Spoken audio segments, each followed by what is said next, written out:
اعوذ باللہ من الشیطان الرجیم بسم اللہ الرحمن الرحیم الحمد للہ الذی جعل الحمد مفتاحا لذکرہ وسببا للمزید من فضلہ ودلیلا علی آلائہ وعظمتہ ثم الصلاة والسلام علی عبدہ وامین وحیہ وخاتم رسلہ سیدنا ومولانا بالقاسم محمد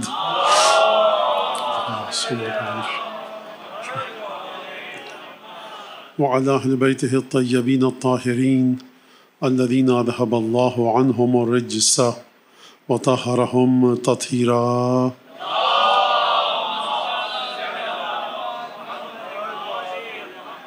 واللعن الدائم على أعدائهم أجمعين أما بعد فعن رسول الله صلى الله عليه وآله وسلم أنه قال الشقي كل الشقي من السعيد كل السعيد حق السعيد من أحب عليا في حياته وبعد مماته والشقي كل الشقي حق الشقي من أبغض عليا في حياته وبعد مماته۔ شیخ صدوق کی ایک روایت ہے کہ جس کو مختلف علماء نے نقل کیا ہے، ہماری شیخ صدوق میں شیخ صدوق نے اس روایت کو نقل کیا اور اس روایت کا ترجمہ آپ کے سامنے پیش کروں گا، اور اس روایت کے جو جڑ کہیے آپ یا تعلق کہیے، رشتہ کہیے، وہ ہے سورہ ہود کی آیت نمبر 107 اور آیت نمبر 108 سے۔ اس حدیث کا ترجمہ کیا ہے؟ اس حدیث کا ترجمہ یہ ہے کہ نبی کریم صلی اللہ علیہ وآلہ وسلم نے فرمایا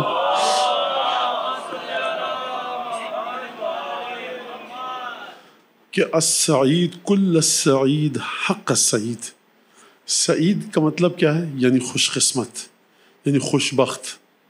خوش قسمت اور خوش بخت تقریباً ایک ہی معنی ہے، اردو میں استعمال ہوتا ہے۔ اس کا مطلب کیا ہے؟ یعنی جس کی قسمت کا ستارہ اچھا ہے، جس کی قسمت اچھی ہے، جس کا انجام اچھا ہے۔ دنیا میں مختلف حالات سے انسان گزرتا ہے۔ بچے کو دیکھیں آپ، کبھی کسی جماعت میں فیل ہو گیا، کم نمبر آئے، کسی کالج میں جانا چاہتا ہے، نہیں جا پایا، لیکن بہرحال ان تمام منجھاروں سے، گرداموں سے نکلتا ہوا زندگی کے حالات سے جب اس کی زندگی کی کشتی آ کر کہیں پر ٹھہرتی ہے تو وہ پھر یہ فیصلہ کرتا ہے کہ الحمدللہ بڑے کٹھن حالات سے اب الحمدللہ خوش قسمت ہیں، بہترین سکون کے ساتھ رہ رہے ہیں۔ یہ زندگی کا ایک کانسیپٹ ہے ہماری لائف کا۔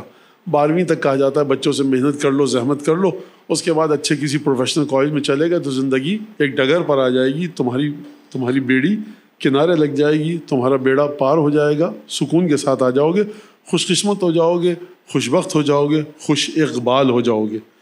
تو ایک تو یہ خوش قسمتی اور سعید اور سعادت۔ دوسرا لفظ رسول خدا نے اس حدیث میں بیان فرمایا شقی۔ شقی کا مطلب جب ہم کہتے ہیں اپنی اردو زبان میں یا فارسی سے لیا ہوا لفظ ہے تو ترجمہ کرتے ہیں بدبخت، بد نصیب، جو کہ خوش قسمت اور خوش نصیب کے مقابلے میں ہے۔ بہت اچھی زندگی گزری، سب سونے چاندی کا چمچہ لے کر منہ میں پیدا ہوئے تھے، نوکر چاکر تھے، لیکن جب عملی زندگی میں قدم رکھنے کا وقت آیا، جب 20 22 24 25 سال کا یہ نوجوان ہوا تو حالات بگڑ گئے، مفلوق الحالی کا شکار ہو گیا۔ تو کہا صاحب بڑی اچھی زندگی گزری تھی لیکن اب بدبختی کا شکار ہو چکے۔ تو انسان اپنے لحاظ سے اچھائی اور برائی کو دیکھ کر اپنی اچھائی اور برائی کا اعلان کرتا ہے اور سمجھتا ہے۔ جب وہ دنیا کے لحاظ سے، اپنی سوچ کے لحاظ سے، اپنی عقل کے لحاظ سے برے حالات کا شکار ہوتا ہے تو کہتا ہے میری قسمت کا ستارہ گردش میں ہے، مجھے خوش قسمتی مجھ سے دور ہو چکی ہے، بد نصیبی میرا مقدر ہو چکی ہے، بدبخت ہو چکا ہوں، حالات اچھے نہیں ہیں۔ لیکن جب اس کے مطابق حالات اچھے ہوتے ہیں تو کہتا ہے میرے قسمت کا ستارہ چمک اٹھا، گردش سے آ کر رک گیا، ٹھہر گیا، زندگی ایک ڈگر پر آ گئی، خوش قسمت ہو گیا، بلند اقبال ہو گیا، میری قسمت کا ستارہ بڑے اچھے طریقے سے چمک رہا ہے۔ تو یہ انسانی زندگی میں کیا ہے؟ سعادت اور شقاوت ہے۔ رسول خدا کیا فرمانا ہے؟ اور خوبی یہ ہے اور برکت یہ ہے اس حدیث کی کہ اس حدیث کے ناقلین میں اسی بیوی کا ذکر ہے کہ جس بیوی کے شہادت منانے کے لیے آپ یہاں جمع ہوئے ہیں، یعنی حضرت سیدہ نساء عالمین صلوات اللہ علیہ۔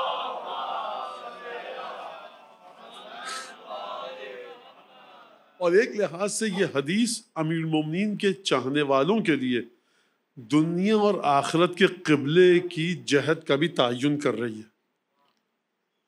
آسان الفاظ میں کہہ دوں، نماز پڑھتے ہیں آپ، قبلہ کس طرف ہے؟ اس طرف ہے، اس طرف ہے، اس طرف ہے، کسی بھی طرف ہے. کوئی چیز اگر آپ کے قبلے کا تعین کر دے، کہتے ہیں مولانا سکون ہو گیا، اب نماز سمجھ میں آ گیا، نیا گھر لیا تھا کرایہ پہ تھا، اب اس طرف رخ کر کے نماز پڑھیں گے، مسئلہ حل ہوگا. پریشان تھے بڑا. تو ایک ہے 5 وقت کی نماز کا قبلہ، ایک ہے زندگی کا قبلہ، کہ زندگی جب آپ کی گزر رہی ہو تو زندگی میں لاکھ نشیب و فراز آئیں، لاکھ اچھائیاں برائیاں آئیں، لاکھ کٹھن حالات آئیں، اگر آپ کی زندگی کا قبلہ ایک خاص سمت میں ہے تو اچھے اور برے حالات کو چھوڑ کر اس قبلے کو دیکھیے کہ اس قبلے کی جانب آپ کی زندگی کا رخ ہے کہ نہیں ہے. اگر یہ مسئلہ حل ہو گیا تو اس کا مطلب یہ ہے کہ اگر رسول خدا کے فرمان کے مطابق، شہزادی کے فرمان کے مطابق، تو زندگی کے حالات میں نشیب و فراز، اچھائیاں برائیاں آتی رہتی ہیں، لیکن بنیادی طریقے سے قبلے کا رخ معین ہے.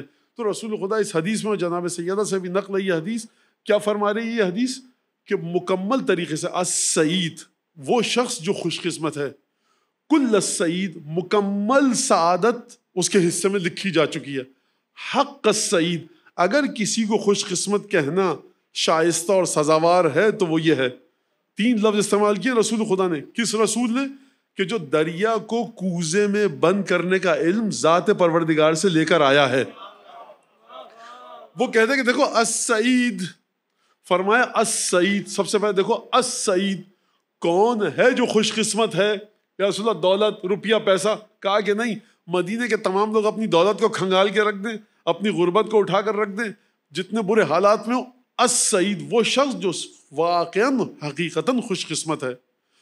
کل السعید، مکمل خوش قسمتی اس کے پاس ہے. حق السعید، واقعاً حقیقی معنوں میں جو قسمت ہے، وہ خوش قسمت ہے. وہ کون ہے؟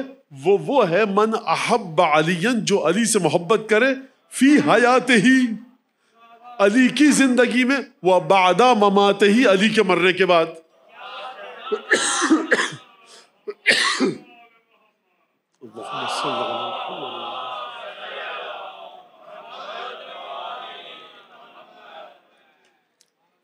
حالت آپ دیکھ رہے ہیں گلے کی، لہذا صلوات کے ذریعے آپ مدد کیجیے گا.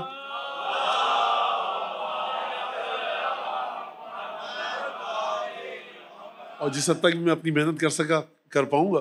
تو یہ ہو گیا سعید کا معنی. پھر فرمایا والشقی. رسول خدا نے، اگر رسول خدا سے کوئی یہ سوال کیا کرتا، یا رسول اللہ خوش قسمت اور خوش نصیب، اچھے نصیب والا تو آپ نے بتا دیا، بدقسمت بھی بتائیے. رسول خدا فرماتے بھائی اس کا الٹ کر لو، سمجھ میں آ جائے گا. بدقسمتی آپ کے ذہنوں پر نہیں چھوڑی علی ابن ابی طالب کے سلسلے میں. یہ عادت ہے خدا کی بھی، رسول خدا کی بھی، کہ جب بات علی اور سیدہ اور حسن حسین کی آئے تو تمام گوشوں کو لے کر بیان کر کے پھر بات کو آگے بڑھاتے. پنجتن کی شخصیت کے سلسلے میں، ائمہ معصومین کی شخصیت کے سلسلے میں، کسی بھی چیز کو معصومین نے، رسول خدا نے آپ کے ذہنوں پر نہیں چھوڑا. اب سمجھ لو، دیکھو خوش قسمت تو بتا دیا، بدقسمت خود ہی سمجھ لو. کہا کہ نہیں، بدقسمتی بھی بتاؤں گا، کہیں تم لوگ بدقسمتی کے معنی کو اپنے ذہن کے حساب سے نہ تراشو. فرمایا عجیب جملہ ہے، الشقی، کل الشقی، حق الشقی. وہاں پر فرمایا السعید، کل السعید، حق السعید. جتنے تینوں جملے وہاں پر بیان فرمائے تھے، یہاں پر بھی بیان فرمائے. فرمایا الشقی، بدبخت شخص، بد نصیب شخص، جس کی قسمت کے ستارے میں سوائے نحوست اور منحوسیت کے کچھ نہیں ہے. الشقی، کل الشقی، مکمل بدبختی اسی کی ہے. حق الشقی، اگر کسی کو بدبخت کہنا اس کو کہو، جس کے پاس مال و دولت کم ہے اس کو مت کہو. جو اچھی جگہ پہ تعلیم حاصل نہیں کر سکا بیچارہ کسی مشکلات کی وجہ سے، اس کو بد نصیب مت کہو. جو اپنا گھر نہیں بنا سکا اس کو بد نصیب مت کہو. جو یوں ہی سے محلے میں رہ رہا ہے اس کو بد نصیب مت کہو. جس کی اچھی گاڑی نہیں ہے اس کو بد نصیب مت کہو. دنیاوی حالات کے لیے ضرورت ہے اچھی گاڑی، اچھی سواری، اچھا گھر، اچھی تنخواہ، لیکن بدبختی وہ ہے. فرمایا الشقی، کل الشقی، حق الشقی، مکمل بدبخت وہ ہے. اور حق ہے تم کو کہ اسی کو بدبخت کہو، اور اس کے علاوہ بدبختی اور کہیں نہیں ہے. من ابغض علی فی حیات و بعد مماتہ، جو علی سے بغض رکھے علی کی زندگی میں، علی سے بغض رکھے علی کے مرنے کے بعد.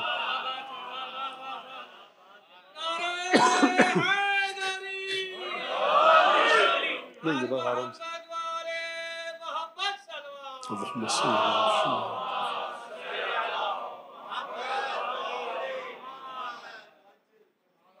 اچھا یہ مطلب کیا ہے اس بات کا؟ اب سورہ ہود کی 107ویں اور 108ویں آیت کی طرف ہم چلتے ہیں. کیا فرمایا؟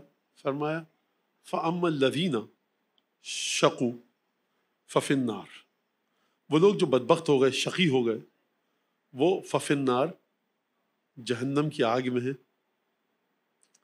لَهُمْ فِيهَا زَفِيرٌ وَشَهِيقٌ، بھڑکتے ہوئے شعلے ہیں، اذیت اور عذاب کی وجہ سے چیخ و پکار کی آوازیں ہیں.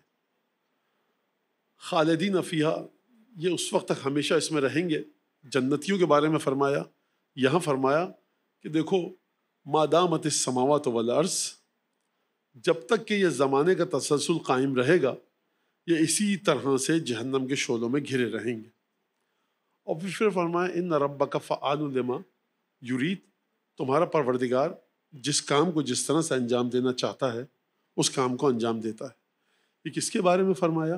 جہنمیوں کے بارے میں فرمایا. فَأَمَّا الَّذِينَ شَقُوا فَفِي النَّارِ لَهُمْ فِيهَا زَفِيرٌ وَشَهِيقٌ، جو بدبخت ہو گئے وہ جہنم میں ہیں، چیخ و پکار کی آوازیں ہیں، بھڑکتے ہوئے شعلے ہیں. ما دامت السماوات والارض، جب تک یہ زمانے کا تسلسل رہے گا یہ اس میں رہیں گے. الا ما شاء ربک، جب تک کہ تمہارے رب کا ارادہ ہوگا. اور ان ربک فعال لما یرید، تمہارا رب جس کام کو جس طرح سے انجام دینا چاہتا ہے اس کو دے کر رہے گا. وَأَمَّا الَّذِينَ سُعِدُوا فَفِي الْجَنَّةِ خَالِدِينَ فِيهَا، اور وہ لوگ جو خوش قسمت ہو گئے وہ جنت میں ہیں. خالدین فیہا، ہمیشہ اس میں رہیں گے. ما دامت السماوات والارض، جب تک یہ زمانے کا تسلسل چلتا رہے گا، جب تک خدا کی خدائی چلتی رہے گی. اور پھر اس کے بعد فرمایا، وہاں فرمایا کہ دیکھو تمہارا رب جو چاہتا ہے کرنا کر رہے گا. یہ جب تک جہنم میں رہیں گے خدا کا ارادہ ہوگا ان کو جہنم میں رکھے گا، ہو سکتا ہے اس کے بعد جہنم سے نکال دے. اور جنتیوں کے بارے میں فرمایا عطاءً غیر مجزوز، یہ تمہارے رب کی ایک عطا ہے جو کبھی بھی منقطع نہیں ہوگی، کبھی بھی بند نہیں ہوگی. تو نبی کریم فرمانا چاہ رہے ہیں اسی آیت سے جوڑیے اس حدیث کو کہ اگر مرحلہ سعادت پر آ گئے تو قرآن نے فرمایا کہ اگر تم مرحلہ سعادت پر آ گئے تو جنت میں رہو گے، خوش قسمت ہو گئے تو جنت میں رہو گے. کب تک جنت میں رہو گے؟ جب تک خدا کی خدائی ہے. کس انداز سے جنت میں رہو گے؟ عطاءً غیر مجزوز، یہ وہ عطا ہوگی جو کبھی منقطع نہیں ہوگی. یہ ہے خوش قسمت لوگوں کے سلسلے میں. اور بدقسمت لوگوں کے سلسلے میں کیا فرمایا؟ الشقی کل الشقی، بد نصیب بدبخت شخص وہ ہے. قرآن نے فرمایا فَأَمَّا الَّذِينَ شَقُوا فَفِي النَّارِ لَهُمْ فِيهَا زَفِيرٌ وَشَهِيقٌ، کہ وہ لوگ جو بدقسمت ہوگا ان کو جہنم میں پھینک دیا جائے گا. خالدین فیہا، ہمیشہ رہیں گے جب تک خدا کی خدائی ہے. یہ جہنم میں اسی طرح سے رہیں گے. اور یہ دو قسمت، یہ دو تقسیم بندی کر کے پروردگار عالم نے بتلائی. حدیث نے آ کر یہی لفظ استعمال کیا کہ جو خدا نے قرآن میں استعمال کیا تھا. اس کا مطلب کیا ہے؟ اس کا مطلب یہ ہے کہ علی ابن ابی طالب کے چاہنے والوں کو دنیاوی حالات کے ذریعے مت تولنا. علی ابن ابی طالب کے چاہنے والوں کو چاہیے کہ اپنے آپ کو تولیں جناب امیر کی محبت کے خلوص کے ساتھ.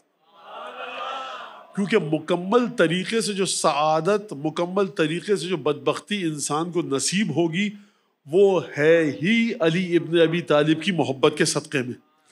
اور اسی محبت کے صدقے میں جنت و جہنم کا تعین ہوگا. لہٰذا آپ کے ذہن میں ایک سوال آئے گا کہ ایام فاطمیہ ہیں اور مولانا صاحب بجائے اس کے کہ جناب سیدہ کے بارے میں گفتگو فرمائیں، یہ جناب امیر المومنین کی محبت کے بارے میں گفتگو شروع کر دی. تو اس کی وجہ کیا ہے؟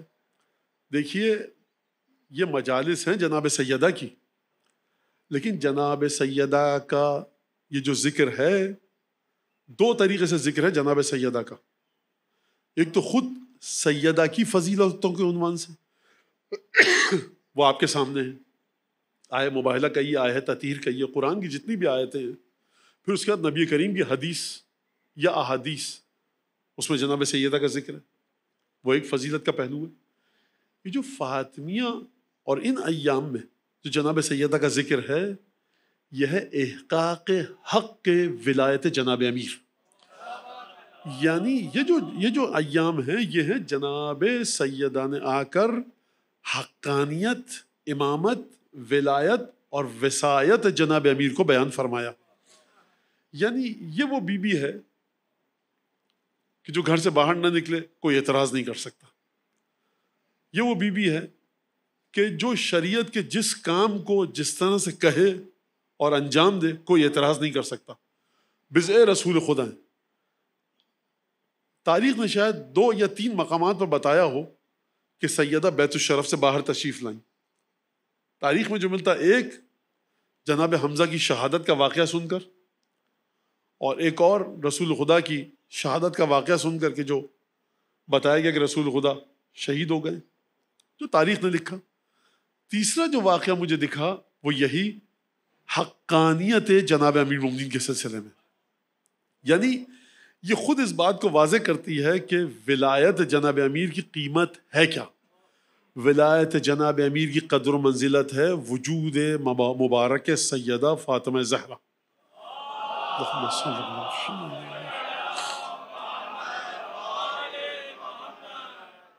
یعنی اس شہزادی نے آ کر جو خطبہ دیا، جو گفتگو فرمائی، کس وجہ سے؟ سبب فتق بنا ہے، لیکن جو گفتگو فرمائی ہے اس کا بہت بڑا حصہ امامت پر ہے، وصایت پر ہے، ولایت جناب امیر پر. ایک بات میں بچوں کے لیے کہہ دوں، یہ تمام چیزوں کو چھوڑ کر جناب امیر کی محبت کے بارے میں کیوں بات کی گئی؟ تو دیکھیے، اب سیدھی سی بات ہے، خداوند تبارک و تعالیٰ نے درود پڑھے محمد عالم.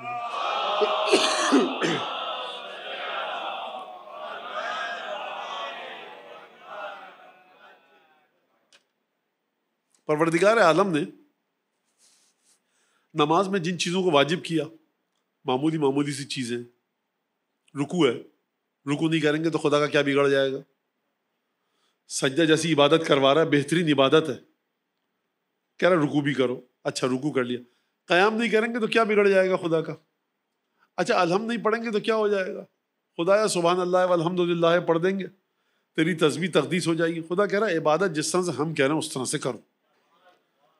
تو ہر مقام پر آ کر ہم نے دیکھا، سمجھے، امت رسول خدا سب سے بہترین امت، کتاب جو رسول خدا پر نازل ہوئی سب سے بہترین کتاب، رسالت رسول خدا کی سب سے عظیم ترین رسالت، شفاعت رسول خدا کی سب سے عظیم ترین شفاعت. لیکن جب اہل بیت پر بات آتی ہے تو مسلمانوں میں بحث چھڑ جاتی ہے، یہ بہترین ہیں کہ نہیں.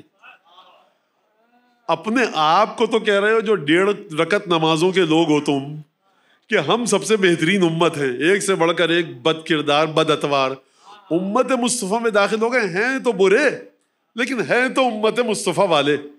تو اہل بیت کے بارے میں آ کر حقانیت کے ساتھ گفتگو کیوں نہیں کرتے؟ آپ اپنے بارے میں کہہ سکتے ہیں، میں اپنے بارے میں کہہ سکتا ہوں ہیں تو برے لیکن ہے تو امت مصطفیٰ سے. اہل بیت کے بارے میں سوچ بھی نہیں سکتے کہ عمل میں اتنا سا نقص تھا، جن کی ذات بھی با کمال، جن کا نسب بھی با کمال، اور قرآن ان کے بارے میں آ کر گواہی دے کہ قُلْ لَا أَسْأَلُكُمْ عَلَيْهِ أَجْرًا إِلَّا الْمَوَدَّةَ فِي الْقُرْبَى. خوب توجہ کیجیے گا اس آیت کے بارے میں. آپ پروردگار عالم نے یہ نہیں کہا کہ اہل بیت متقی ترین ہیں، پروردگار نے کہا اہل بیت عبادت گزار ترین افراد ہیں. پروردگار نے آ کر محبت اہل بیت کو ہم پلہ قرار دیا حق رسالت کا. اب یہاں پر اہل بیت کی عبادت کے بارے میں خدا نے گفتگو ہی نہیں کی، اہل بیت کے کردار کے بارے میں گفتگو ہی نہیں کی. یعنی اس کے بارے میں گفتگو کریں گے تم سمجھ نہیں سکتے کہ یہ ہیں کہاں پر. تم اپنے دل میں ان کو اتنی جگہ دو کہ جتنی حضرت ختمی مرتبت کے سلسلے میں تمہارے دل میں جگہ ہے. لہٰذا اس چیز کو سمجھانے کے لیے سیدہ فاطمہ زہرا سلام اللہ علیہا بیت الشرف سے باہر تشریف لائیں.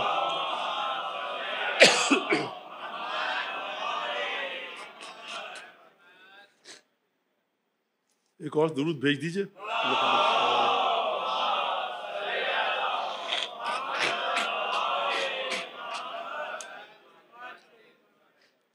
درود کثرت سے بھیجنے کے سلسلے میں یقین کیجئے خدا کسی کو جہنم میں نہیں بھیجے گا.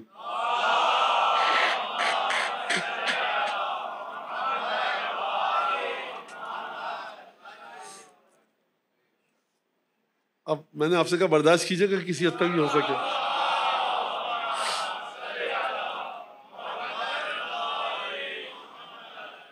دوسرا مسئلہ جو یہ ہے وہ یہ کہ سیدہ کے اس عمل اور اس فعل کے سلسلے میں 2-4 جملے عرض کروں گا کہ یہ جو سیدہ بیت الشرف سے باہر نکلی، اور یہ کہنا بھی شاید مناسب نہ ہو بیت الشرف سے باہر نکلی کیونکہ دروازہ گھر کا صحن مسجد میں کھلتا تھا، اور یہ گفتگو جو ہوئی ہے خطبہ فدق کی، یہ سمجھ لیجیے کہ آپ مسجد میں ہوئی ہے، صحن مسجد میں کہیے، تو گھر سے اور مسجد کا اتنا فاصلہ نہیں تھا. بعض باتیں شاید ممبر سے بتانا ٹھیک نہ ہو، لیکن جب وہ آ کر معصومین کے کسی عمل کو کوئی اور زاویہ دیں تو پھر ممبر پہ بیٹھنے والے کی ذمہ داری ہے کہ اس کے اوپر گفتگو کریں. ہم سیدہ جو گھر سے باہر نکلیں تو ہم اس سے یہ نتیجہ نکال سکتے ہیں کہ خاتون کو گھر سے باہر نکلنا چاہیے. کس نے کہہ دیا آپ سے یہ نتیجہ نکالیے؟ سیدہ نے فرمایا ہے، ائمہ نے فرمایا ہے. کس مقصد کے لیے نکلی تھی آپ دیکھیے، مقصد کیا تھا، ہستی کون تھی، اور آپ کس مقصد کے لیے فائدہ اٹھا رہے ہیں، استفادہ کر رہے ہیں. خوب توجہ کیجیے گا. میں مثال دے دوں آپ کو. جب کوئی چور ڈاکو گھر میں آئے دفاع مت کیجیے گا، کیونکہ کربلا میں چور ڈاکو بدکار بد اتوار افراد نے آ کر خانوادہ نبوت کے گھروں کو جلایا. خانوادہ نبوت اشارہ کرتا گھر نہیں جلتے، خیمے نہیں جلتے. خانوادہ رسالت چپ چاپ کھڑا تماشا دیکھتا رہا کہ ہمارے خیموں کو جلا دو. تو کیا آپ اس سے یہ نتیجہ نکال سکتے ہیں کہ گھر میں جب بھی کوئی آگ لگانے آئے چپ چاپ کھڑے رہیے، گھر جلنے دیجیے؟ اہل بیت کے افعال کے ذریعے آپ نہیں سمجھ سکتے کہ آپ کو کس موقع پہ کیا کام کرنا ہے. جو آپ سے اہل بیت نے طلب کیا ہے جس موقع پر، اس کے ذریعے سمجھیے. خوب توجہ کیجیے گا اس بات کے اوپر، خوب توجہ کیجیے، سمجھیے. آپ کا مرحلہ ہے، آپ اپنے مرج تقلید کی توضیح المسائل کے مطابق اپنے دین کو گزاریے. جو چیزیں اہل بیت نے انجام دی ہیں وہ ساری کی ساری، تمام کی تمام اس لیے نہیں ہیں کہ آپ ان کو دیکھ دیکھ کر اپنی زندگی میں عملی نمونہ پیش کریں. بہت ساری چیزیں ایسی ہیں کہ آپ اہل بیت کی زندگی میں ان کو دیکھیے اور ان کی فضیلتوں کے معتقد اور معترف ہوئیے. ان کی فضیلتوں کو سمجھیے، ان کے کمالات کو سمجھیے، ان کی بزرگی اور بزرگواری کو سمجھیے. ان کی فضیلتیں آپ کے دل میں اتر جائیں، ان کی فضیلتیں آپ کے دل میں گھر کریں. ان فضیلتوں کو دیکھ کر جو افعال اور اعمال انجام دیے آپ اپنی زندگی میں اس کی نقل مت اتاریے گا. ورنہ گھر میں آگ لگ گئی، امام معصوم نماز پڑھتے رہے سکون سے. بچہ کنویں میں گر گیا، امام معصوم سکون سے نماز پڑھتے رہے. گھر میں خواتین چیخنے لگی، شور مچایا، بچہ گر گیا، امام حالت نماز میں اس قدر محو تھے. اور واقعہ پورا مشہور ہے جناب امام سجاد علیہ السلام کا، کہ جو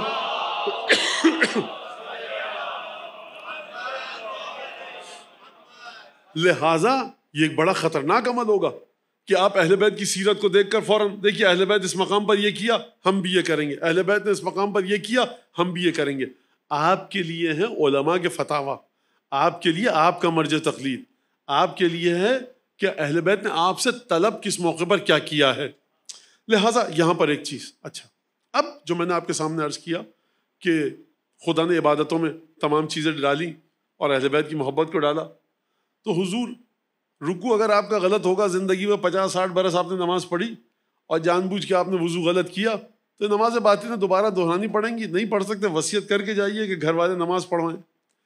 وہ نا اتنی ساری نمازیں پڑھی، رکوع غلط کیا جان بوجھ کے، دل نہیں چاہ رہا تھا، تو اس میں کیا مسئلہ ہو گیا ایسا؟ آپ نہیں کہتے. کیوں؟ خدا کی نماز سے خدا نے واجب کیا. تو خدا کا دین ہے، خدا کہہ رہے جنت میں نہیں آ سکتے بغیر حب علی کے. مسئلہ کیا ہے اس میں؟ یہ حب علی ابن ابی طالب کا بقیہ دین. جب خدا نے نماز کے اجزاء کا تعین کیا اس وقت آپ نے بحث نہیں کی. جب خدا نے روزے کی شرائط کا تعین کیا اس وقت بحث نہیں کی. جب زکوٰۃ کے بارے میں خدا نے تعین کیا زکوٰۃ کا اس وقت بحث نہیں کی. جب قرآن کی آیت خدا نے بھیج کے بند کر دی، پروردگار 6666 پوری 7000 کر دیتا، 10,000 کر دیتا، 500 آیتیں اور آ جاتی، 25 آیتیں کووڈ-19 کے بارے میں آ جاتی، تیرا کیا بگڑ جاتا؟ خدا نے کہا یہیں تک آئے تھے، اس کے بعد قرآن ختم. یہاں پر جھگڑا نہیں کیا. جنت میں داخلے کے لیے خدا فرما رہا ہے کہ دیکھو الشقی کل الشقی حق الشقی، بدبخت وہ ہے جو بغض علی لے کر آئے، منہ کے بل جہنم میں ڈالا جائے گا. تو یہاں پر ہم کرنے لگے بحث. تو سرکار اس کی وجہ یہ ہے کہ ہم سمجھتے ہیں دین کہیں اور مقام پر ہے، حب علی کہیں اور مقام پر ہے. دین کی بنیادی ترین شرائط میں سے محبت اہل بیت علیہ الصلوۃ والسلام ہے، اور اس کے ساتھ ساتھ جناب امیر المومنین کی محبت. لہٰذا میں نے جو یہ بات آپ کی خدمت میں عرض کی کہ جناب سیدہ کا ایک بڑا گہرا تعلق ہے کس کے ساتھ، اور یہ گہرا تعلق میرے پاس اس کے علاوہ کوئی لفظ نہیں ہے، ولایت جناب امیر المومنین کے ساتھ. اور سیدہ نے ولایت کے سلسلے میں آ کر گفتگو فرمائی ہے. اور پھر اس کے بعد تشریف آوری کا منظر دیکھیے جو سیدہ بیت الشرف سے نکل کر آئی ہیں. فی حشدۃ من نساء بنی عبد المطلب، جناب عبد المطلب کے گھر کے خواتین کے گھیرے میں آئی ہیں. اس کا مطلب سمجھے آپ، دو خواتین نہیں تھی، تین نہیں تھی، نساء کا لفظ آیا ہے، یعنی خاندان عبد المطلب کی جتنی خواتین تھیں وہ سب کی سب آئی ہیں. کتنی دور کا سفر تھا، 5-10 کلومیٹر کا، میل کا سفر تھا. 4 قدم تک گھر سے نکل کے مسجد میں آنا تھا. سمجھیے اس بات کو کہ کسی ہمہ شمہ کے گھر کی بات نہیں ہو رہی ہے، عبد المطلب کے گھر کی خواتین کی بات ہو رہی ہے. یعنی جیسے ہی خواتین کو علم ہوا کہ سیدہ مسجد میں تشریف لائیں گی، ہر خاتون نے اپنا فرض سمجھا کہ سیدہ کو اکیلے جانے نہیں دیں گے، ہم ساتھ جائیں گے. یہ ادب کا تقاضا ہوتا ہے. مرجع درس دینے آتا ہے، ایسا نہیں کہ مرجع ٹہلتا ہوا آیا اور مسجد میں آ کر حرم میں آ کر بیٹھ گیا. 4 5 6 7 8 لوگ آتے ہیں احترام کے لیے، اور جب مرجع جا رہا ہوتا ہے تو درسگاہ سے نکل کر، ممبر سے نکل کر 5 7 8 10 لوگ احترام میں چھوڑنے جاتے ہیں. آپ کے گھر کا کوئی بزرگ آ رہا ہے، کوئی بزرگ جا رہا ہے، تو احترام میں گھر کے نوجوان بچے اس کے ساتھ جاتے ہیں. ایئرپورٹ لینے کے لیے، ریلوے اسٹیشن، بسوں کے اڈے پر، جہاں سے بھی آ رہا ہو، بزرگ آ رہے ہیں تو 4 5 6 لوگ آتے ہیں. اور اگر خاندان کے وہ پوتے نواسے نہ آئیں تو بزرگ کو تشویش ہوتی کہ فلاں کیوں نہیں آیا. تو یہ ایک ادب کا تقاضا ہے. میں نے مثال دی انسانی زندگی کی. لہٰذا خود بنو عبد المطلب کے خاندان میں جناب سیدہ کا یہ احترام، یہ ایک الگ بحث ہے. یہ واقعی ایک الگ گفتگو ہے کہ خواتین کے ساتھ آئیں، ان کے گھیرے میں آئیں. اور اس کے بعد روایت کے الفاظ ہیں نیتا دونہا دونہ و دونہا مولا آتن، ایک پردہ لگایا گیا، ایک پردہ تانا گیا، اور اس کے بعد سیدہ پردے کے اس طرف اور تمام مرد پردے کے اس طرف. یہ اس طرح سے تشریف فرمائی ہوئی جناب سیدہ کی. اب یہاں پر ایک اور بات ولایت جناب امیر المومنین کے سلسلے میں، وہ یہ کہ اس ولایت کی حقیقت کیا ہے. کیا بتاؤں میں کیا حقیقت جو قرآن کی آیات میں آ گئی ہے اور جو قرآن حدیثوں میں آ گئی، اس سے زیادہ تو ہم بڑھ کے بات نہیں کر سکتے.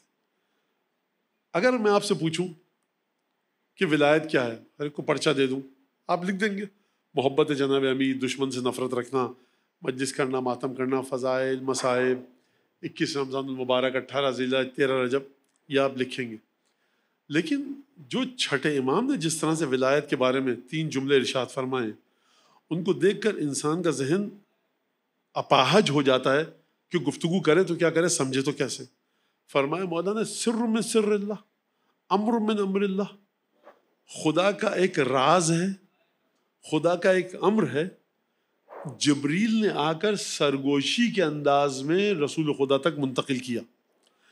جب جبرائیل آ کر منتقل کریں گے رسول خدا تک کسی بات کو، ہو سکتا ہے کہ آپ مسجد نبوی میں رسول خدا کے سامنے بیٹھے ہوں، رسول خدا آپ کے سامنے تشریف فرما ہو، آپ رسول خدا کی خدمت میں ہوں، جبریل آئیں پیغام دے کے چلے جائیں، نہ مجھے آواز آئے گی نہ آپ کو.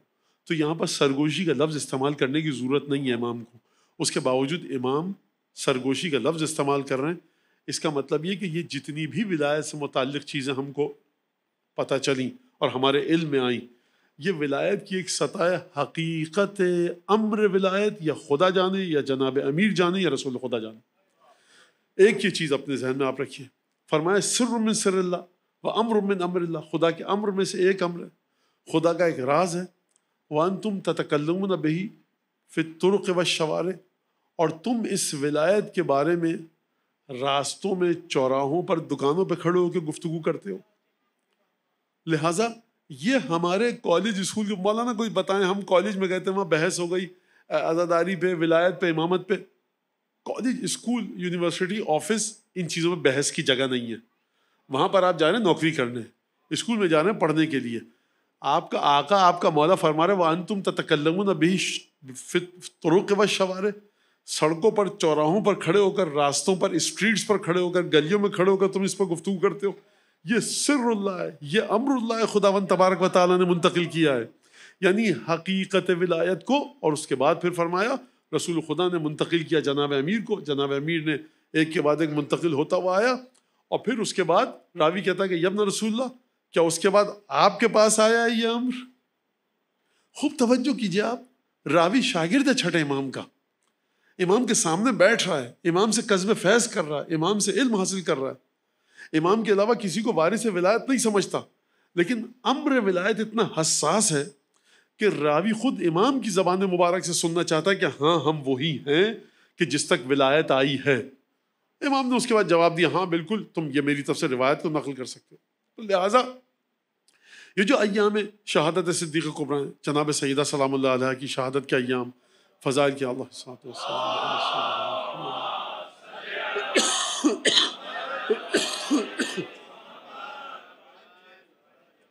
اس کا ایک بڑا گہرا تعلق ہے کس کے ساتھ؟ امامت کے ساتھ اور ولایت کے ساتھ. ہمیشہ ہر سال خطبے پر گفتگو ہوتی ہے کچھ نہ کچھ، تو آپ جا کر اس خطبے کو دیکھیے. جو جناب سیدہ نے گفتگو فرمائی ہے امامت اور ولایت کے اوپر جس طرح سے، اور ثابت کیا ہے کہ جو ولایت سے ٹکرائے گا اس کا حشر کیا ہوگا، جو امامت سے ٹکرائے گا اس کا حشر کیا ہوگا. بڑی ایک اہم چیز جناب سیدہ نے یہاں پر اس کی طرف اشارہ کیا ہے، وہ میں آپ کے سامنے بتاؤں گا. بہرحال وقت بڑا عجیب سا ہے، اور آپ لوگوں کا شکریہ، آپ لوگ زحمت فرماتے ہیں، تشریف لاتے ہیں یہاں پر فرش اعضا پر، اور خدا آپ کے گھروں میں رونق عطا فرمائے کہ جو لوگ فرش اعضا کی رونق کا باعث بنتے ہیں انشاءاللہ، اور سیدہ کی برکتیں ان کے گھر پہ نازل ہوں انشاءاللہ. کوشش کروں گا سمجھانے کی، اور جس حد تک میں سمجھا پایا، اور آپ لوگ دل میں دعا کیجئے کہ میں سمجھانے میں کامیاب ہو جاؤں. کبھی صاحب علم اور عصمت کا مقابلہ ہوتا ہے صاحب جہل سے. دنیا والوں کو بھی پتہ ہوتا ہے کہ یہ ڈاکٹر صاحب ہیں، پی ایچ ڈی کیے ہوئے ہیں یا کئی چیزوں میں اسپیشلسٹ ہیں، اور یہ صاحب جو ہیں ان کو کچھ نہیں آتا جاتا. دنیا والے بڑی آسانی سے فیصلہ کر لیتے ہیں. ڈاکٹر صاحب کے سامنے آپ لاکھ بحث کریں، وہ شخص جس کو ڈاکٹری کے بارے میں کچھ نہیں پتا، تو گفتگو ہوتی ہے، دودھ کا دودھ پانی کا پانی ہو جاتا ہے. ایک دفعہ ڈاکٹر کے سامنے ایک ایسا شخص آتا ہے جس نے اپنے کلینک تو نہیں کہوں گا، دکان کہوں گا، جھوٹی کلینک یعنی دکان کھولی ہوئی ہے، اس پہ 8 10 20 سرٹیفکیٹ ٹانگے ہوئے ہیں، آتا جاتا کچھ نہیں ہے. 10 12 سال سے محلے کے اندر پریکٹس ہو رہی ہے صاحب. اب یہ جو ڈاکٹر ہے نا صحیح معنوں میں، اس کے لیے بڑا کٹھن مرحلہ ہے کہ غلط ثابت کرے. میں آپ کو ایک چھوٹی سی مثال دیتا ہوں. اب روز شہادت بھی نہیں ہے اور نہ شب شہادت ہے، تو یہ مثال سن لیجیے تھوڑی سی، اب ایک تفنن طبع کے لیے. ایک صاحب کہنے لگے کہ وہ ڈائبٹک ہو گئی، شوگر کا مرض ہو گیا. تو میں پوچھا کیا کیا؟ کہنے لگے کہ میں نے یہ چیز اس کا سوپ پیا. پوچھا کیوں؟ میں نے پوچھا کیوں پیا؟ کہنے لگے، میں نے کہا دیکھیں میں ڈاکٹر نہیں ہوں نہ مجھے آتا، میں تو پوچھ رہا ہوں کس نے بتایا نسخہ؟ کیا انہوں نے بتایا تھا. اب آپ دیکھیے کہ ڈرائیو کیسے کیا، استدلال کو قائم کیسے کیا اس شخص نے. جیسے شوگر کا مرض کہاں سے ہوتا ہے؟ اب مجھے نہیں پتا واقعا، میں ڈاکٹر نہیں ہوں. لبلبے سے ہوتا ہے، انسولین نہیں بنتی. کہا کہ ہوتا ہے؟ جی ہوتا ہے. کہتا اگر یہ صحیح ہو جائے تو مریض نے کہا کہ میری شوگر صحیح ہو جائے گی. کہا انسولین کہاں سے آتی ہے؟ کہا کہ گائے کے لبلبے سے. کہا تو اتنی فیکٹری آپ جائیے گائے کا لبلبا خرید، اس کا سوپ پیجیے صحیح ہو جائے گا. مطلب بات تو دل کو لگی.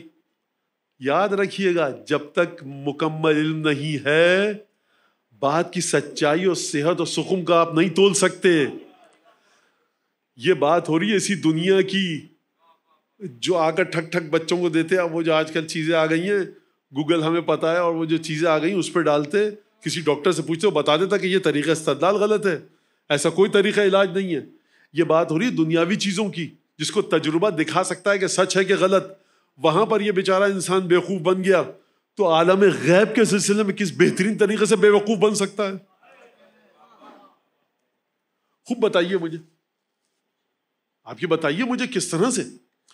یعنی ولایت پر جتنی شدت کے ساتھ تاکید کی گئی ہے, خوب توجہ کیجیے گا اس بات کے اوپر, میں آپ کو بتا کر بات کو آگے بڑھاؤں کہ جناب سیدہ پر کے ساتھ جو ناانصافی چھوٹا لفظ ہے, ظلم چھوٹا لفظ ہے, اذیت و آزار کم ہے.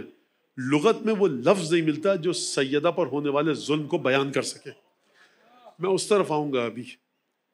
جتنی شدت کے ساتھ تاکید کی گئی ہے ولایت کے بارے میں, امام کے ساتھ جڑو, 12ویں آقا کے ساتھ جڑو, پہلے سے لے کر 12, پہلے سے لے کر 12, پہلے سے لے کر 5, آیا مباہلہ, آیا تطہیر, مختلف پہلو بتائے گئے, سب ہے نا آپ کے ذہن میں. جتنی شدت, اور اس کے بعد پھر ڈھیروں دعائیں ہیں جو وقت کے امام کے ساتھ آپ کو جوڑتی ہیں, اور کہا کہ امام سے مدد مانگو, امام سے مدد مانگو. لیکن ذرا سی تبدیلی آئی نیت میں, ذرا سی تبدیلی آئی شعور میں. میں مولانا مسلسل آپ سے کہہ رہا ہوں الہی عظم البلا پڑھیے, استغاثہ حضرت حجت پڑھیے, زیارت آل یاسین پڑھیے, امام زمانہ کے لیے صدقہ دیجیے, دعائے زمن غیبت پڑھیے, دعائے غریق پڑھیے, دعائے حریق پڑھیے, دعائے حزین پڑھیے. جتنی اس طرح کی دعائیں وہ پڑھیے, حضرت سے متصل ہوں گے.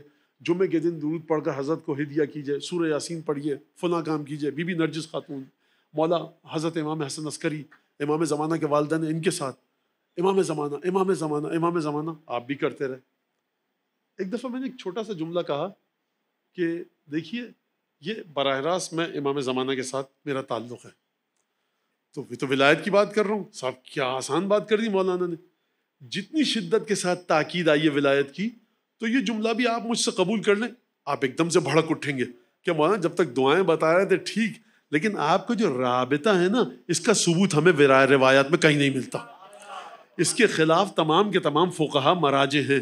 لہٰذا حتیٰ ولایت اور امامت حضرت حجت, ولایت اور امامت حضرت امیر المومنین کی بنیاد پر بھی اگر آپ کی محبت کا کوئی استحصال کرے تو اس سے دور ہو جائیے. سیدہ نے یہ حد فاصل کھینچ کر آپ کو دیا. خوب توجہ کے ساتھ آپ اس بات کو سنیے گا. لہذا سیدہ کے ساتھ ہوا کیا, جو ظلم ناروا سلوک کیا گیا وہ کیا کیا گیا. ایک دفعہ ایک ڈاکٹر ہے کہ جو بالکل کسی عطائی اور جس کو کچھ نہیں آتا اس کے ساتھ مقابلہ ہے, وہ ثابت کر دے گا.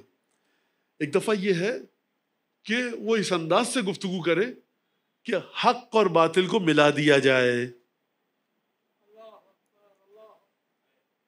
کس طرح سے بات کی جائے, یہ میں مثال دیتا ہوں.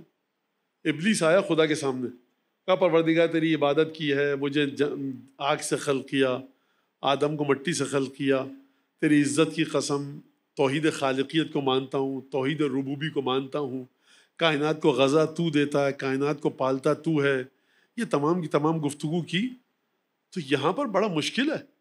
اور میں آپ کو بتاؤں کہ مسلم دنیا میں ایسے لوگ ہیں جو کہتے ہیں کہ شیطان کی توحید بڑی خالص تھی, کہا کہ تجھے سجدہ کر لیا اب کسی کو نہیں کروں گا. جو تو نے خدا کو سجدہ کیا تھا اسی سجدے کا تقاضا یہ ہے کہ آدم کو سجدہ کر. اگر بات توحید کی ہے تو اپنے مطابق توحید کی ترسیم مت کرو, خدا کے مطابق توحید کی ترسیم کرو. جیسا کتنا بڑا انحراف آ گیا. یہ ایک بہت قلیل طبقہ ہے جو کہتے ہیں شیطان کی توحید بڑی زبردست توحید ہے. اب آپ اس طبقے کی بات کو مانیں گے یا جناب امیر کے ارشاد کو مانیں گے شیطان کے سلسلے میں, قرآن کو مانیں گے؟ تو یہاں پر سیدہ نے امامت کے سلسلے میں اگر ایک ایسا شخص آئے کہ جو میں گسار ہو, بد کردار ہو, بد اتوار ہو, خاندان میں گھر میں تمام نجاستیں موجود ہوں, تو یہاں پر بڑا آسان ہے, بھائی یہ متقی انسان ہے, یہ نجاست سے بھرپور, تو اس کی بات مانیں گے ہم, اس نجس انسان کو نہیں مانیں گے. لیکن ایک دفعہ ایسا ہوتا ہے کہ انسان کے پاس عبادتیں ہیں، علم ہے، برائیوں سے بچ رہا ہے، پھر یہاں پر آ کر توہم آتا ہے کہ میں اب دین کو اپنے طریقے سے سمجھ سکتا ہوں اور دنیا میں رہتے ہوئے عالم غیب سے اتصال کو پیدا کر سکتا ہوں۔ سیدہ نے بیان فرمایا کہ تقوی کی جس منزل پر بھی پہنچ جاؤ، علم کی جس منزل پر بھی بس زعم خود پہنچ جاؤ، اگر ولایت نہیں ہے تو بدبختوں منہ کے بل جہنم میں ڈالے جاؤ گے۔ سیدہ نے اس امر کو واضح کیا ہے، یعنی سیدہ کا پورا خطبہ اس بات کی عکاسی کر رہا ہے، اس بات کی تصویر بیان فرما رہا ہے کہ جناب امیر المومنین سے ہٹ کر دین کا وجود نہیں ہے۔ جناب امیر المومنین سے اگر ہٹ گئے تو آپ غیب سے متصل نہیں ہو سکتے۔ اور پھر اس کے بعد یہ جو جناب امیر المومنین کی تمام فضیلتیں بتائی ہیں، پھر آپ آ کر اسی تصور کو لے کر جناب سیدہ کے چھٹے امام کی خدمت میں آئیے، پانچویں امام کی خدمت میں آئیے، 10ویں امام کی خدمت میں آئیے، اور دیکھیے کہ پھر اس کے بعد معصومین نے آ کر کس طرح سے جناب امیر کی فضیلتوں کو بیان فرمایا ہے۔ ایک فضیلت رتی برابر کوئی فضیلت رسول خدا کے ساتھ کہ کہا جائے کوئی اور بھی رسول خدا کے ساتھ اس مقام پر تھا کہ جس میں جناب امیر تھے، تمام روایات، تمام احادیث نفی کرتی ہیں، صرف اور صرف ایک حقیقت اور ایک ہستی ہے، وہ جناب امیر کی، کہ جن کو رسول خدا کے ساتھ ائمہ نے جوڑ کر رکھا اور تمام فضیلتوں کو بیان کیا۔ اس کا مطلب کیا ہے؟ اس کا مطلب ہے کہ ولایت کو مکمل طریقے سے خالص رہنا۔ یہ ولایت آئی کہاں سے؟ ابھی میں نے چھٹے امام کا ارشاد آپ کے سامنے بیان فرمایا، جو امام نے بیان فرمایا وہ پیش کیا، وہ یہ کہ آسمان سے جناب جبریل لے کر آئے۔ آپ الحمدللہ رب العالمین الرحمن الرحیم پوری سورہ ہم جس طرح سے پڑھتے ہیں نازل ہوئی، قل هو اللہ انا انزلنا، سورہ یاسین جس طرح سے نازل ہوئی، اس کی حقیقت کو بچا کر آپ کو پڑھنا ہے۔ نماز رسول خدا کس طرح پڑھتے تھے اس طرح سے پڑھنا ہے۔ ایک چیز اسی طرح سے کہ جس طرح سے آسمانوں سے نازل ہوئی، جس طرح سے عالم وحی کے ذریعے آئی، رتی برابر تبدیلی نہیں کرنی۔ تو سوال یہ کہ ولایت جو آسمان سے آئی، اس میں رتی برابر تبدیلی اگر ہوگی تو کیسی ہوگی؟ اور کیا کسی قسم کی تبدیلی کو خداوند تبارک و تعالیٰ برداشت کر پائے گا یا برداشت نہیں کر پائے گا؟ اگر نماز میں خدا کسی تبدیلی کو برداشت نہیں کر رہا، اگر روزے میں برداشت نہیں کر رہا، تو جو سر من سر اللہ ہے، جو سعادت اور شقاوت کی بنیاد ہے، جو خوش قسمتی اور بدقسمتی کی بنیاد ولایت ہے، پروردگار اس کو کیسے برداشت کرے گا؟ لہٰذا اسی وجہ سے فرمایا السعید کل السعید حق السعید، مکمل طریقے سے خوش قسمت وہ ہے جو جناب امیر سے محبت رکھے، اور بدبخت وہ ہے، مکمل بدبخت وہ ہے کہ جو جناب امیر سے بغض رکھے زندگی میں اور یا ان کے مرنے کے بعد۔ ایک تو یہ چیز، اس کے بعد دوسری چیز آتی ہے محبت آ گئی، لیکن جناب امیر کے دشمنوں کا کتنا احترام دل میں ہے؟ سوال ہے یہ۔ زمزم ہے، آپ نے آدھا گلاس زمزم بھرا، آدھا گلاس کراچی کا پانی۔ اب یہ زمزم نہیں ہے، زمزم میں ملاوٹ ہے۔ چلتے ہیں چھٹے امام کی خدمت میں۔ فرمایا ثلاثۃ لا یزکیہم اللہ یوم القیامہ ولا ینظر الیہم، تین لوگ ایسے ہیں، تین صفات بتائیں چھٹے امام نے کہ خدا قیامت میں ان کی طرف دیکھے گا بھی نہیں، نہ ان کو پاک کرے گا۔ کیا مطلب پاک کرے گا؟ ہم سب جب قیامت میں جائیں گے انشاءاللہ کہ پاک ہو کر جائیں، لیکن بہرحال کچھ نہ کچھ گناہ، خطائیں، کمیاں، بیشیاں کچھ نہ کچھ ہوں گی، تو خدا اون تبارک و تعالیٰ پاک کرے گا۔ اب وہ کس طرح سے پاک کرے گا؟ شفاعت کا سلسلہ قرآن میں تفصیل سے چھوڑیے اس کو، تو پاک کرے گا۔ فرمایا ان کو پاک نہیں کرے گا خدا۔ جب خدا یہ ٹھان لے کہ میں پاک نہیں کروں گا تو پھر کسی کی ہمت ہے کہ پاک کرے؟ دوسرا فرمایا ولا ینظر الیہم، ان کی طرف دیکھے گا بھی نہیں۔ کون لوگ؟ پہلا من زعم انہ امام ولیس بامام، جو یہ گمان کرے کہ خدا نے اسے امام بنایا حالانکہ وہ امام نہ ہو۔ بہترین نماز روزہ تمام، کہہ رہا بھائی میں ہوں امام تمہارا، اگر تم نے یہ کام کر لیا تو اس کا مطلب چھٹے امام فرما رہے ہیں کہ خدا کی رحمت شامل حال نہیں ہوگی جتنی بھی عبادتیں لے کر جاؤ۔ اور پھر فرمایا من زعم ان لہما فی الاسلام نصیبا فہو کافر، فرمایا کہ جو یہ سمجھے، دو لوگ تھے اسلام میں جو ان دو کے بارے میں سمجھے یہ مسلمان تھے نہیں. ان لہم فی الاسلام نصیباً، کچھ تھوڑا سا اسلام ان کے اندر تھا. اسلام کی بات ہو رہی ہے، ایمان کی تو بات ہی نہیں کی مولا نے. فرمایا جو یہ سمجھے کہ ان دونوں کے دل میں نصیباً تھوڑا سا حصہ تھا اسلام کا. قولوا اسلمنا ولما يدخل الايمان في قلوبكم. حبیب جب یہ اعراب تمہارے پاس آتے ہیں بدو اور آ کر کہتے ہیں اسلمنا، ہم آمنا، ہم ایمان لے آئے، حبیب ان سے کہو کہ دیکھو تم اسلام لائے ہو ایمان نہیں لائے. اسلام کسے کہتے ہیں؟ اسلام اسے کہتے ہیں جو حضرت امام سجاد علیہ السلام نے دعا ابو حمزہ صومالی میں فرمایا کہ ان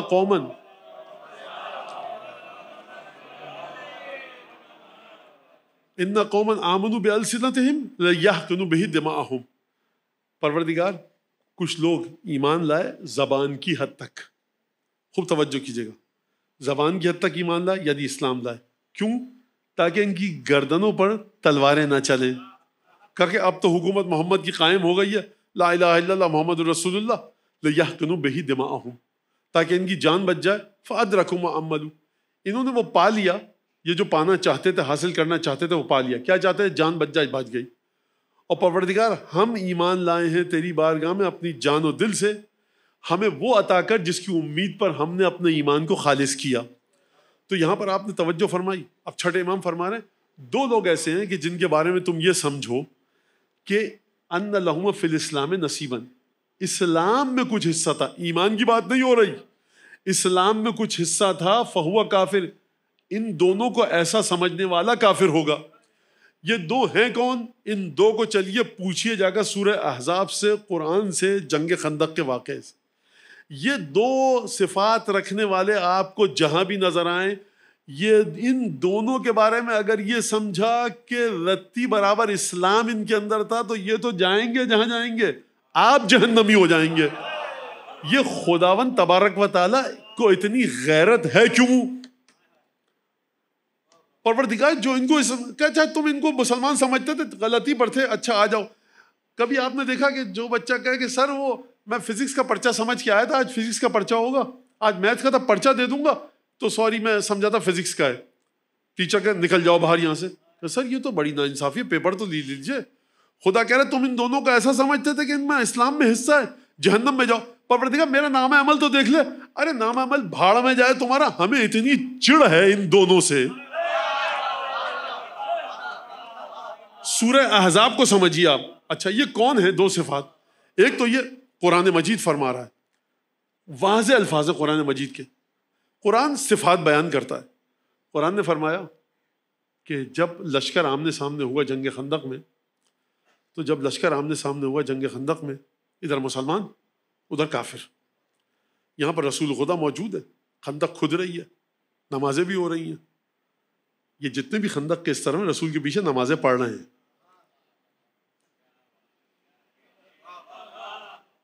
مسجد نبوی میں نمازیں پڑھتے تھے، لیکن ہیں لشکر رسول میں.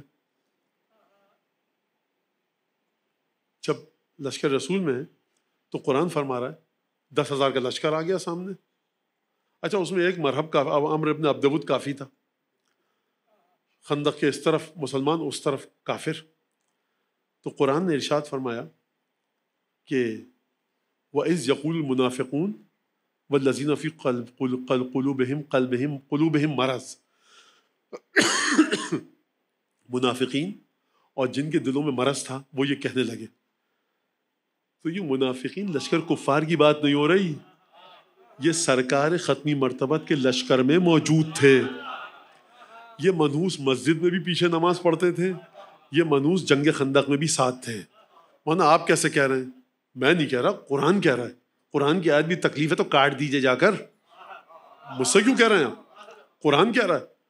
قرآن نے ان بدبختوں کو رسوا کرنے میں کوئی دقیقہ چھوڑا نہیں ہے. مسجد میں جب چپکے سے نکلنے والے ہوتے تو قرآن نے ذلیل کیا. جمعے کے خطبے کے دوران چھوڑ کے گئے، قرآن نے ذلیل کیا. قرآن نے کہا کہ چھپ گئے، ہر موقع پر قرآن نے ذلیل کیا. جنگ خندق میں کیا کہا؟ یقول المنافقون، وہ وقت کہ جب منافقین کہنے لگے والذین، اور وہ لوگ کہ جن کے دلوں میں مرض تھا. اس کا مطلب ہے کہ رسول خدا کے پیچھے صرف منافق نہیں تھے، دو طرح کے لوگ تھے.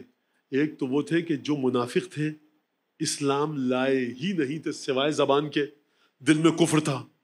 یہ تو سمجھ میں آ گئی واضح. سورہ منافقون دلالت کرتا ہے اس بات پر. ایک وہ لوگ تھے کہ جن کے دلوں میں مرض تھا. یہ کون لوگ ہیں؟ یہ پکے مومن ہیں، منافق ہیں، کافر ہیں. یہ ہے کون؟ ان کے دل میں مرض ہے. کیا مطلب مرض ہے؟ بیمار. کیا مطلب بیمار؟ دیکھیے آپ کہیں گے کہ مولانا کو ٹھنڈا پانی مت دینا، اس وقت طبیعت 19-20 نرم گرم چل رہی ہے، جب اچھے ہو جائیں بالکل، ہم نے دیکھا کہ گلے میں درد تھا، سینے میں درد تھا، بالکل کنکنا پانی دیجیے گا. تو کیا مطلب ہے اس کا؟ جب تک حالات میرے موافق رہیں گے میں تقریر کرتا رہوں گا. ادھر ٹھنڈا پانی ملا طبیعت بگڑ جائے گی. تو یہ تو صاحب یہ مجھے مت سمجھ گیا فی قلوبہم مرض. خدا نہ آپ کو قرار دے ان میں سے، نہ مجھے قرار دے. میں جسمانی مرض کی بات کر رہا ہوں. تو یہ جن کے دل میں مرض ہوتا ہے نا، جہاں پر حالات دیکھا ڈگمگاتے ہوئے، 10,000 کا لشکر ادھر، یا رسول اللہ یہ تو آپ نے جھوٹا وعدہ کیا تھا، یہ مسجد سے ہمارے ساتھ چلے تھے، خدا کے وعدوں پر یقین نہیں تھا. خدا کے وعدوں پر اس وقت تک یقین ہے کہ جب ہم اپنے خیالات کو خدا کے خیالات سے ٹکراتا ہوا نہ دیکھیں. ان میں تعبد نہیں ہے، ان میں بندگی نہیں ہے. ادھر لشکر کفار کو دیکھا، تعداد بہت آ گئی. وَإِذْ يَقُولُ الْمُنَافِقِينَ وَالَّذِينَ فِي قُلُوبِهِم مَرَضٌ، جن کے دلوں میں بیماری تھی. تو جن کے دلوں میں بیماری تھی یہ کیا کرتے؟ جہاں حالات کو بدلتے دیکھا، ایک دفعہ اپنے اندر کی جو چھپی ہوئی صفت تھی اس کو آشکار کر دیتے تھے اور رسول خدا پر اعتراض کرتے تھے. کیا کہنے لگے یہ دونوں؟ قرآن فرما رہا ہے ما وعدنا اللہ ورسولہ الا غرورا. اللہ اور اس کے رسول نے ہم سے سوائے جھوٹے وعدے کے کوئی وعدہ نہیں کیا.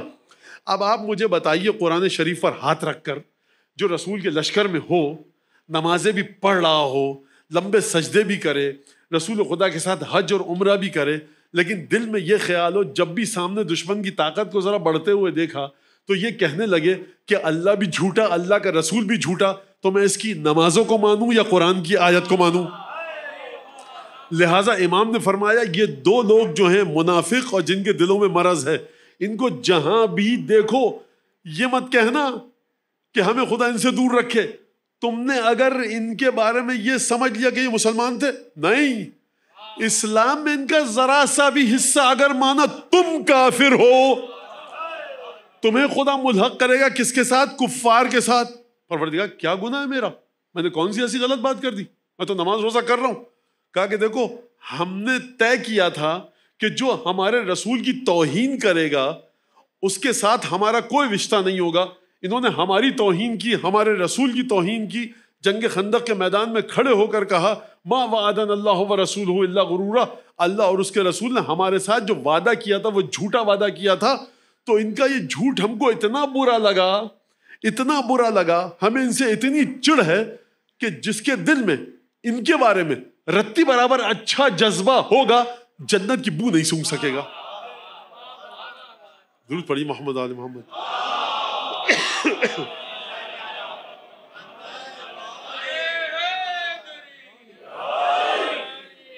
میں ایک انیس کے کچھ اشعار پڑھ کے بات کو ختم کروں.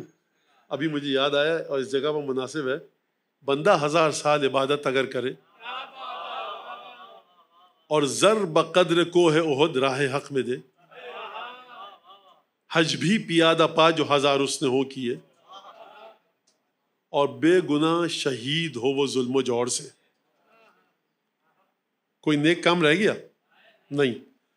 ایک چیز خدا نے آپ کو جان دی ہے، بے گناہ شہید ہو وہ ظلم و جور سے، جان لٹا دی آپ نے. دوسری چیز مال دیا ہے، اور زر بقدر کوہ احد راہ حق میں دے، احد کے پہاڑ کے برابر صدقہ راہ خدا میں دے دے. بندہ 1000 سال عبادت اگر کرے، 1000 سال رکوع سجدہ کرتا رہے. اچھا 1000 سال یہ رسول خدا کی حدیث سے لیا ہے جناب انیس نے. تمام کی تمام چیزیں آ گئیں.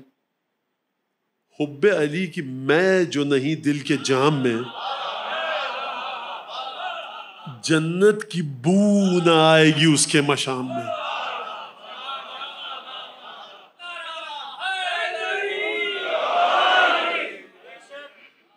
میں سرکار استدلال کو مکمل کروں اور مصائب تک آؤں. وہ یہ 6000 برس کی 4000 برس کی عبادت کی شیطان نے آدم کو سجدہ کرنے سے انکار کیا، خدا نے باہر نکال دیا. آدم کو سجدہ کرنے سے انکار کیا. اور جو شخص علی ابن ابی طالب سے بغض رکھے گا، مولانا آپ جناب امیر المومنین کو آدم سے بھی بلند لے گئے. میں نہیں لے کے گیا، قرآن لے کر گیا ہے. اگر قرآن یہ فرما رہا ہے نفس رسول ہیں، آپ جب تک کمالات رسول خدا کو ڈھنگ سے نہیں سمجھیں گے ہمیشہ ولایت کے سلسلے میں مشکل رہے گی. ولایت نام ہے، جیسا کہ چھٹے امام نے فرمایا یتوارث اصاغرنا اکابرنا، ہم میں سے ہر بعد والا امام پچھلے والے سے ورثے میں چیزوں کو لیتا ہے، اور ہم تمام کی تمام چیزیں رسول خدا سے ورثے میں لیتے ہیں. جس وجود کے اندر رسول خدا کے کمالات بطور میراث آئیں، بطور ارث آئیں، بطور ترکہ آئیں، رسول خدا کے مقام کو آپ کہاں پر دیکھتے ہیں؟ سید الانبیاء اگر رسول خدا ہیں، رسول خدا کے تمام اوصیاء کے پاس وہ چیزیں ہیں جو کسی کے پاس نہیں ہیں سوائے رسول خدا کے. لہٰذا اگر آدم کو سجدہ نہ کرنے پہ خدا کہہ سکتا ہے نکل جاؤ جنت سے باہر، اور اس کے بعد قیامت میں تمہارا مقدر جہنم ٹھہرے گا، تو جو جناب امیر کی ولایت کو ٹھکرائے گا، جو جناب امیر سے بغض رکھے گا.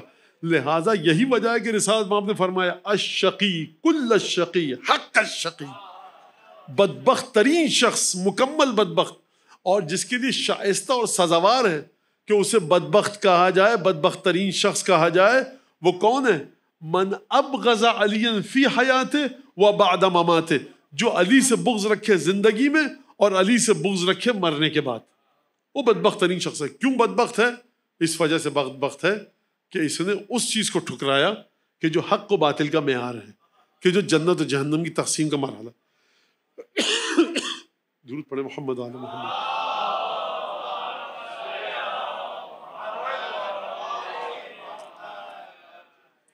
لہٰذا ہم یہ جو مسلسل گفتگو میں آپ کے سامنے پیش کر رہا ہوں، اور بہرحال پھر میں آپ سے معذرت چاہوں گا، ایک کوفت ہوتی ہے سننے والے کو کہ مقرر بار بار ناسازی طبیعت کی وجہ سے کلام منقطع ہو رہا ہے اور سلسلہ ٹوٹ رہا ہے کلام کا.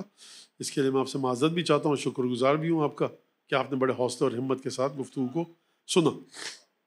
لہٰذا جناب سیدہ کا وجود متصل ہے ولایت جناب امیر المومنین سے، اور ہم سب یہاں پر بیٹھے ہیں کہ جناب سیدہ کے فضائل و مصائب کا ذکر ہو، لیکن خود وجود امیر المومنین مظلوم ترین ہستی کائنات کی جناب امیر ہے. یہ زیارات کے ذریعے واضح ہے بات. جناب رسالت مآب خطبہ دے رہے ہیں، شعبان کے آخری جمعہ ہے، ماہ مبارک رمضان کی فضیلت بیان کر رہے ہیں. امیر المومنین اٹھ کے کھڑے ہوئے، سوال کیا یا رسول اللہ افضل الاعمال کیا ہے اس مہینے میں، ماہ مبارک رمضان میں؟ فرمایا الورع عن محارم اللہ، بڑی احتیاط اور شدت کے ساتھ جو خدا نے حرام کیا ان سے دور رہو. رسول خدا نے جواب دیا، اور پھر جناب امیر نے سوال کر لیا، جواب دے دیا، یا علی بیٹھ جاؤ. عجیب ہے، اس پوری کائنات میں اگر کہا جائے نا، رسالت مآب سے پوچھا جائے یا رسول اللہ عزیز ترین شے ہے کیا آپ کی؟ مثال دوں آپ کو، ایک خدا نہ کرے، اللہ نہ کرے کبھی ایسا ہو گھر میں آگ لگ جائے، ایک خاتون دوڑتی ہوئی آئے، بچہ معصوم ہے اس کا گھر میں، وہ کیا کہے گی؟ میرا سونا ہے، زیورات ہیں، پیسے ہیں، بچاؤ. کہ میرے بچے کو بچا لو. اہم ترین چیز اس کی اس گھر میں کیا ہے؟ بچہ. اس کائنات میں جو اہم ترین چیز ہے رسول خدا کے لیے، عالم خلقت میں رسول خدا کے لیے، سیدہ امین المومنین حسن اور حسین.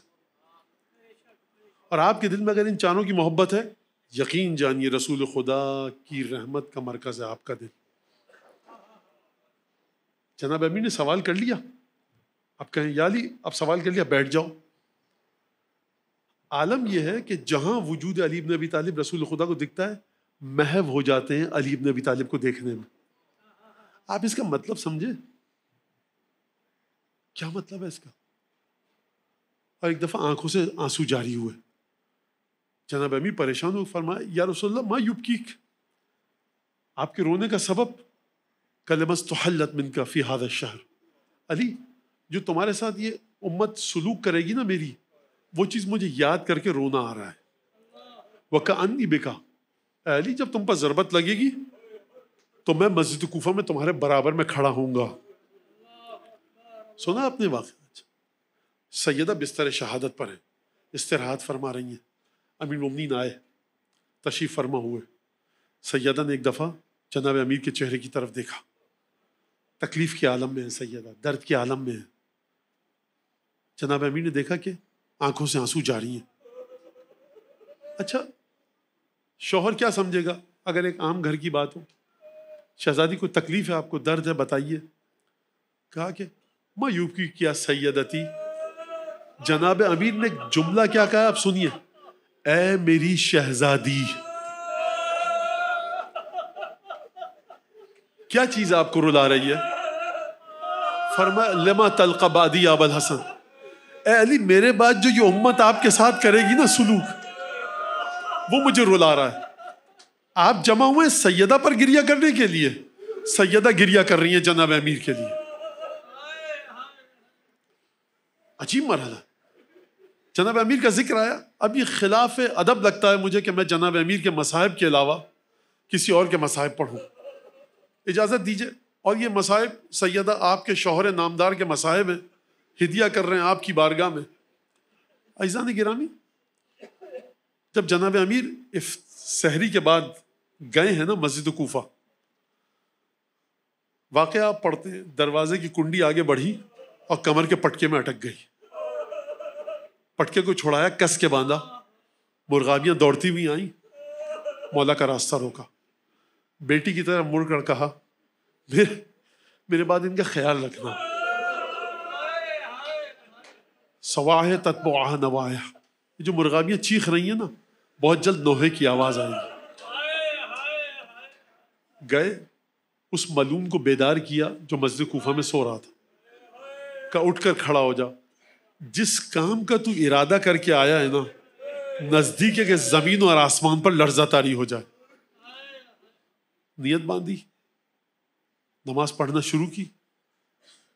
ملوم ابن ملجم آگے بڑھا، وہ تلوار کے 1000 درہم کے پیسے دے کر جس تلوار کو زہر میں بجھویا تھا، ایک دفعہ سر علی بن ابی طالب پر آ کر لگی. ضربت اتنی شدید تھی کہ 63 برس کا بوڑھا روزے دار امام تیور آ کر زمین پر گر پڑا. اور ایک دفعہ آواز فست و رب الکعبہ، تواریخ میں آپ پڑھتے ہیں، محراب عبادت کی مٹی اٹھائی، اپنے سر اقدس پر ڈالی، فرمایا بسم اللہ و باللہ و فی سبیل اللہ علی ملت رسول اللہ. ایک دفعہ غشایت زمین پر گر گئے.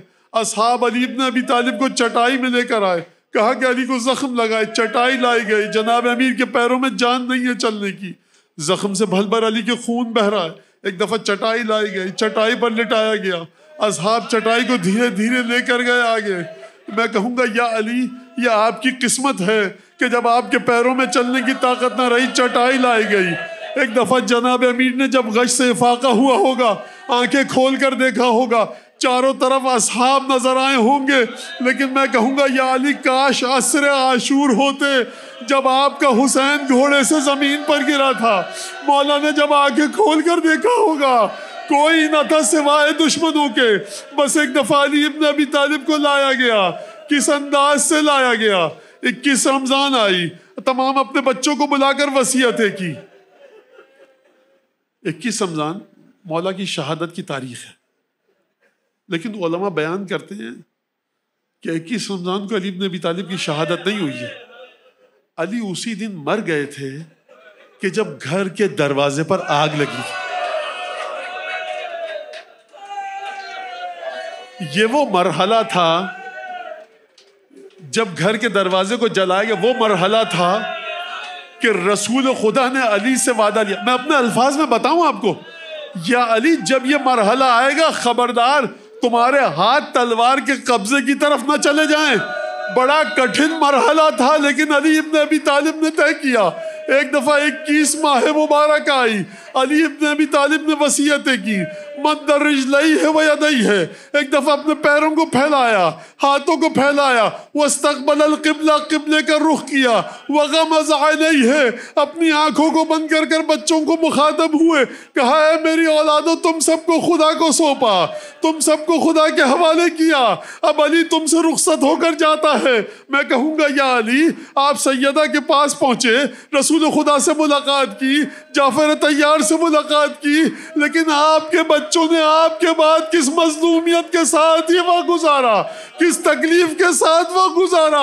کبھی کربلا میں شہادتیں دی، کوفے میں قیدی بنے، شام کے زندان میں رہے. یا علی وہ وقت کیا ہوگا کہ جب آپ سیدہ کی بارگاہ میں پہنچے ہوں گے، رسول خدا کی بارگاہ میں پہنچے ہوں گے، آپ کے غموں کا شاید اختتام ہو گیا ہو، لیکن آپ کی بیٹیاں، آپ کی پوتیاں، تکلیف کیا. اللهم كن لوليك الحجة ابن الحسن صلواتك عليه وعلى آبائه في هذه الساعة وفي كل ساعة وليا وحافظا وقائدا وناصرا ودليلا معينا حتى تسكنه أرضك طوعا وتمتعه فيها طويلا.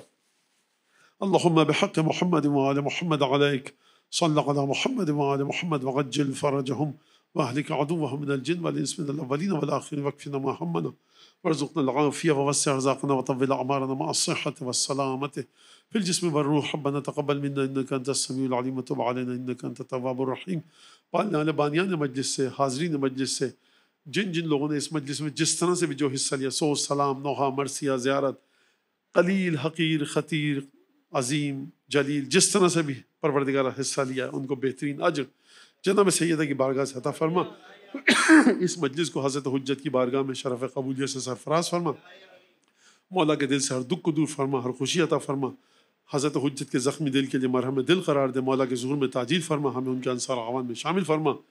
اس گھر سے جو لوگ مرحومین و مرحومات ہیں ان کی مغفرت فرما. جوار سیدہ میں جگہ عطا فرما.